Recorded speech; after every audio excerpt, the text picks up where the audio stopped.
Soomaalida hal wax ayaa lagu yaqaanaa markii la xanuujiyo way kacayaan oo way ordayaan laakiin meeshii xanuunaysay markay bogsato horay ay iskaga sii socdaan oo macnaha dad ku fikiraya ma ahaba wixii igu dhacay maxaan ka bedeli karaa wixii igu dhacay ee xanuujiyay muxuu ahaa wixii igu dhacay ee xanuujiyay mar labaad ama mar saddexaad ama mar afraad ma igu soo laaban doonaa sababtoo ah qofku intuu xanuunsanayo waxba ma qaban karo laakiin qofku maalintuu caafimaado wax uu qaban karaa oo wax uu iska bedeli karaa marka maalintuu caafimaado ma dhahayo maxaan bedelaa mid waa taas horta midda labaad aanu nimaano dhalinyartaan le kacdoon ayaan samaynaynaa ee loogooyinka samaystay anigu sidan ayaan u arkaa dhalinyaroy hala kaco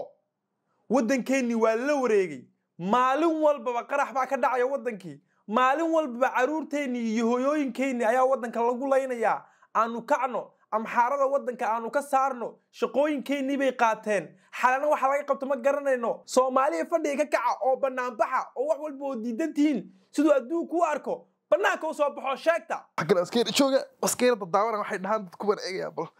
bas intaas weeyaan danahoogu dad iyo dal iyo bad cid ka fikiraysa haba yaraatee ma jirto ama waxa ka helaan ama waxa ka sugaan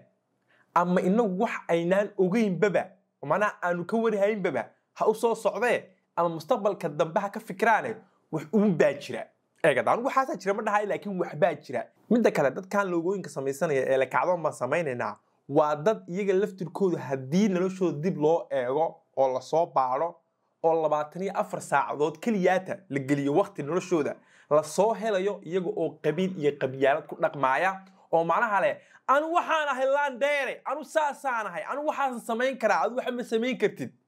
marka walaalayaalow qofka ibnu aadamka ahi markuu waxyaabaha qaar ku soo bandhigayo waa inaad iska eegtaa waa sababta marka aad shaqo xariisatid lagu dhahayo criminal ma tahay dad ma soo dishay wax ma soo xaday dad ma soo dhacday background check waa muhiim qofkan wax kula soo hor fariisanaya waa inaad dhahdaa horta qofkan waa ayade يا واي قفكان حقويستي مدة كلمة يسويديسي قفكان كله عنو بنام بحنو سوماليا هل نولاتو هل كو جوغا مقف قربها جوغا او قولكو حيران با مقف مرقامة يا مقف قريو هويدي جيفا مقف أفريكا دان هورون مرتي جوغا مسوا قف مقدشو كله جوغو صفك هورقاليا مركا عاد بنام بحيسين إلا ما انت عنو دانكو نهور دالينيري عن بنام بحنو عنو كعنو oo dadka waxaanu nahay aanu tusno de waa in anigu afka hore soo istaaga waa in anigu noqdaa qofka hogaaminaya laakiin fiideo iska soo duubaya dhalinyartu waxa ha sameeysan dhahaya de anu qalad baan u arkaa waa inaad adigu noqotaa lambar 1 qofka dadka hor ordaya waa inaad dhahdaa Soomaaliya dhibaatadaas ka jirta wadanka dadkan laga saaro sida aanu sameeyno laakiin dhalinyaradiina waan diraa aniguna waan qayilayaa ama Yurub iska jooga ama Mareykan baan jooga ama Afrikada kale aan joogaa oo waxaan soo duubayaa fiidiyoal ah Soomaaliya aan walaato